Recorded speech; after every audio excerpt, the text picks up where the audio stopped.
Thinking ignoring dirty dishes is just laziness is a common trap. Psychology reveals a twist. Laziness is a peaceful choice, but you are experiencing an invisible paralysis. You promise to get up in 5 minutes, yet hours pass. You remain stuck in bed, crushed by shame while the laundry waits. Ignoring this resistance will only deepen your despair. Today, we decode the 6 signs you are depressed, not lazy, and how to heal. But first, what US city or state are you in right now? The hustle can feel lonely, so I am sending a warm hug wherever you are. Thinking that ignoring dirty dishes is just laziness is a common trap.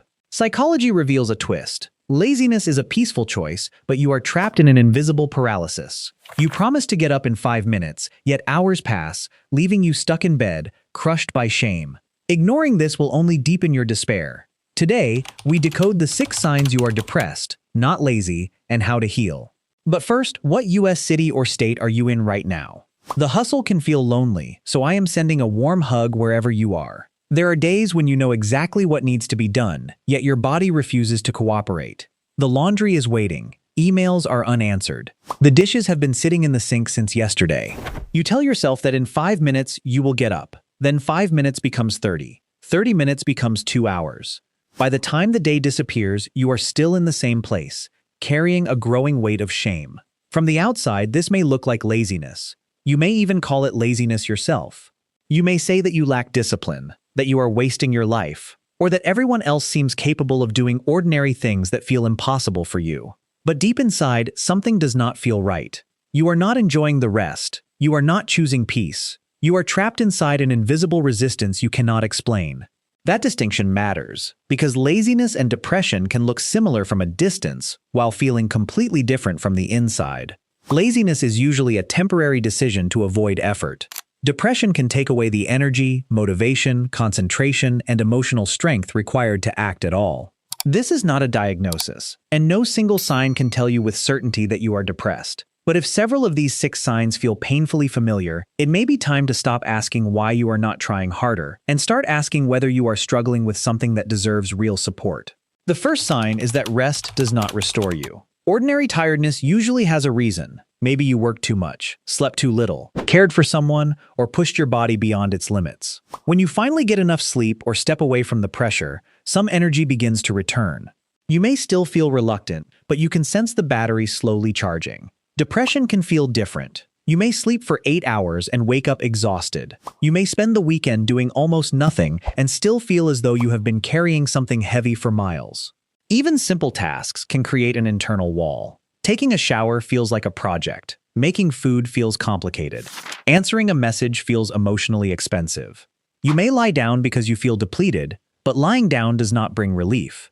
Instead, it becomes another place where your mind attacks you. You think about everything you should be doing. You imagine how disappointed people must be. You promise yourself that tomorrow will be different. But when tomorrow arrives, the same weight is waiting. Depression is not always dramatic sadness.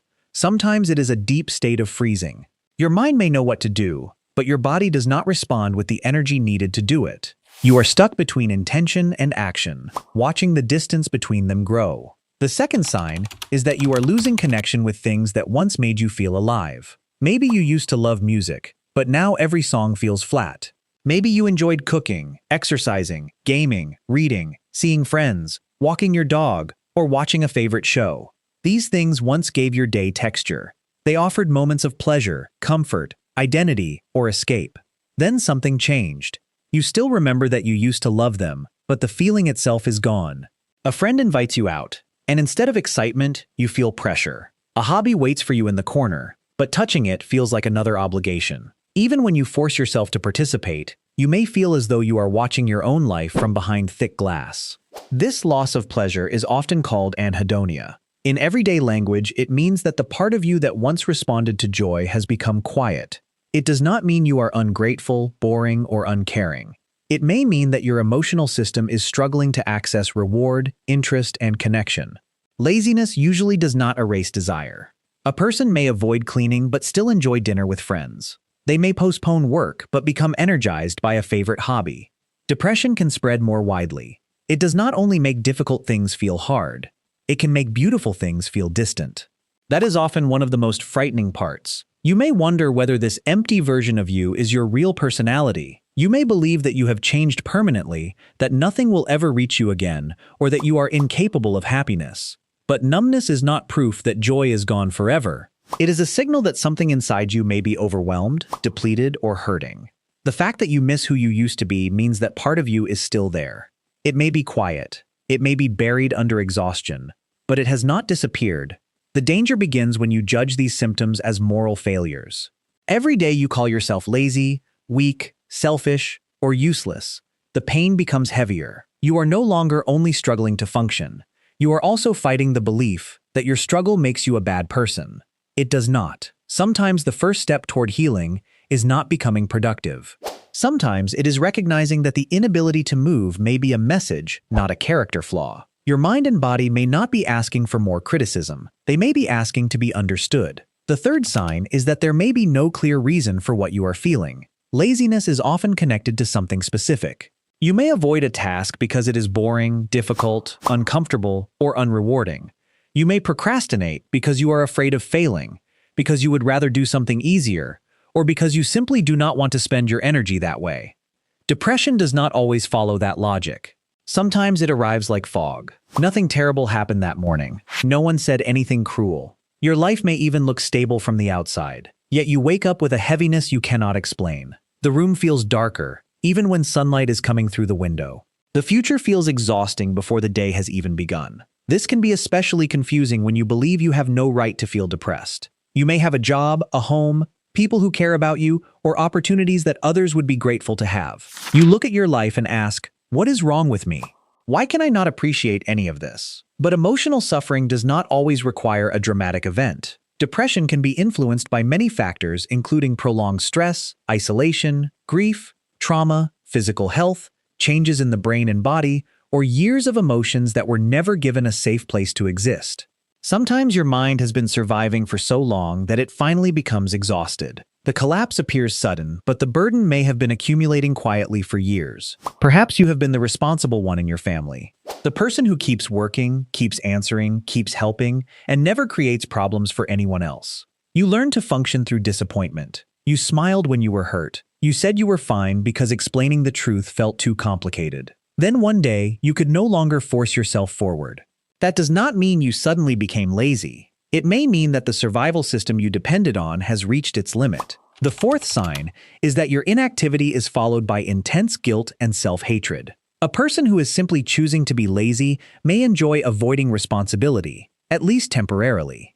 They may feel relieved that they do not have to work. They may watch television, scroll through their phone, or stay in bed without spending every moment punishing themselves for it. Depression often turns rest into suffering.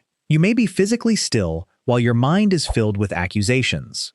You tell yourself that you are falling behind, disappointing everyone, and wasting your potential. You compare your worst days with other people's most productive moments. You imagine that they possess some basic strength you were never given. Even kindness can become difficult to accept. When someone tells you to take it easy, you may think they do not understand how much you have already failed. When someone offers help, you may feel embarrassed that you need it. When people say they love you, a part of you may wonder how long it will take before they become tired of carrying you.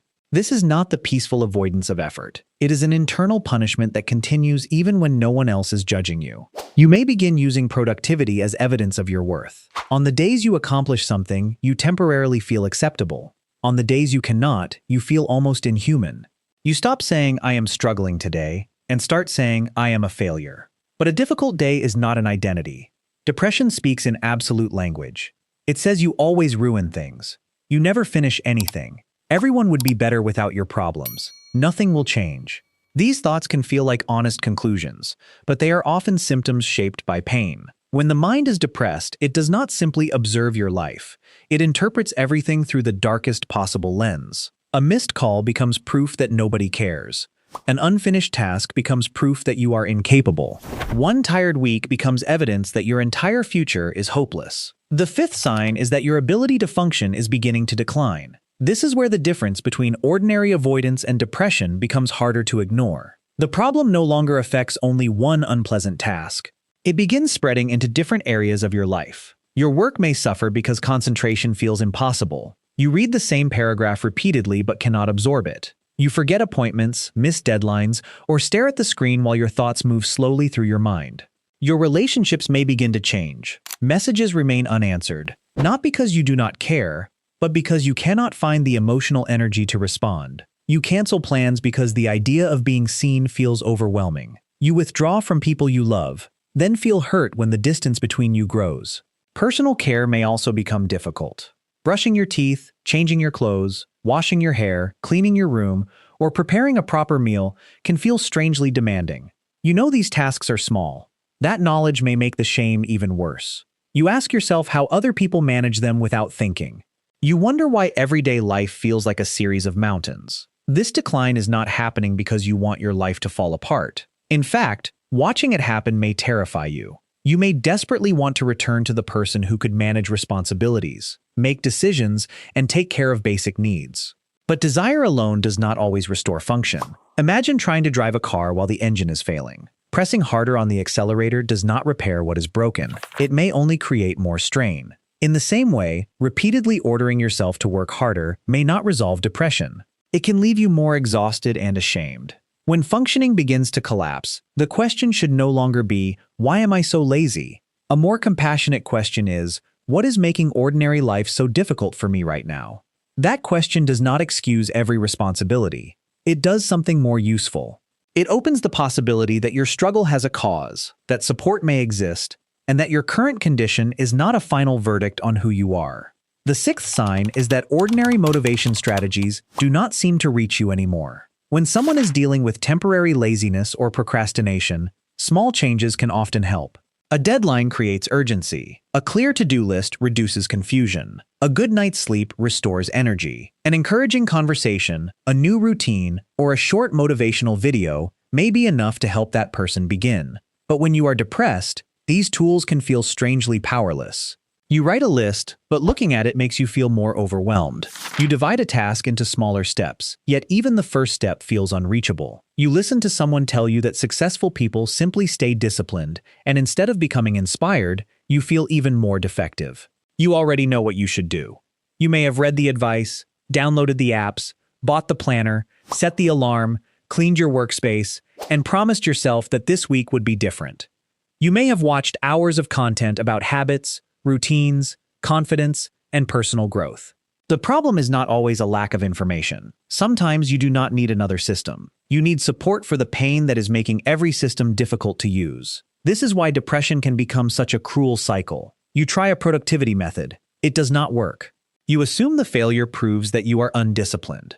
That belief makes you feel worse. As your mood declines, your ability to act becomes even weaker. Then you try to solve that weakness with more pressure. Eventually, your entire relationship with yourself becomes built around disappointment. But consider another possibility. What if the strategies are failing not because you are failing, but because they were designed for a different problem? A to-do list can organize energy, but it cannot always create energy that depression has taken away. Motivation can help someone move through resistance, but it may not be enough to treat a mental health condition. Positive thinking may offer temporary comfort, but it cannot replace professional care when your ability to function is steadily declining. There is an important difference between refusing to act and feeling unable to act. Laziness is generally a choice to avoid effort when the ability to make that effort is still available. Depression can interfere with the very systems that allow you to initiate action, feel reward, maintain concentration, and believe that effort will lead somewhere meaningful. That does not mean people with depression have no responsibility for their recovery. It means recovery cannot be built on humiliation. You cannot hate yourself into becoming healthy. You cannot insult your nervous system until it feels safe. You cannot shame an exhausted mind into producing hope. You may force yourself through a few tasks that way, but the cost will often appear later as deeper exhaustion, numbness, or despair. Healing begins with a different kind of honesty. Instead of saying, "I am useless," you might say, "I am having trouble functioning." Instead of saying, "I ruin everything," you might say, "I am overwhelmed, and I may need help." Instead of saying, "Everyone else can handle life," you might remember that you do not know what support, health, history, or private struggles exist behind another person's appearance. And instead of demanding that you transform your entire life today, you may begin with one act of care. That act could be telling someone you trust that you have not been doing well. It could be scheduling an appointment with a doctor or licensed mental health professional. It could be asking for help with a responsibility that has become too heavy. It could be eating something simple, opening the curtains, taking your medication as prescribed, or placing your feet on the floor and allowing that to count as movement. Professional support is not reserved for people who have completely fallen apart. You do not have to wait until you lose everything. You do not need a perfectly dramatic explanation. You are allowed to seek help because daily life has become painful, because you no longer recognize yourself, or because you are tired of carrying this alone. A qualified professional can help explore whether depression, another mental health condition, a physical health issue, medication, sleep problems, grief, trauma, or prolonged stress may be affecting you. The goal is not to attach a label to your identity. The goal is to understand what is happening and find a path that fits your needs. And if your thoughts ever become so dark that you feel you may harm yourself or that you cannot remain safe, treat that moment as an emergency. Contact emergency services, a crisis resource, or a trusted person who can stay with you. You deserve immediate support, even if your mind is telling you otherwise. Please remember this. Struggling to get out of bed does not make you a bad person. Losing interest does not make you ungrateful. Needing help does not make you weak. Depression can distort the way you see yourself, but its voice is not the final authority on your worth. You are not only the tasks you complete. You are not the messages you have not answered, the dishes in your sink, the deadlines you missed, or the version of yourself you believe you should have become by now. You are a human being going through something difficult, and human beings are not machines that become worthless when their output decreases. Perhaps you have spent months telling yourself to try harder. Today, consider trying something different. Try speaking to yourself as you would speak to someone you deeply love. Try replacing accusation with curiosity. Try believing that your pain deserves attention before it becomes unbearable. Recovery may not arrive as a sudden return of motivation. It may begin quietly. A conversation, an appointment, a small meal, a shower. A moment when you finally admit that you are not lazy. You are hurting, and hurt can be treated. You do not have to earn compassion by becoming productive first.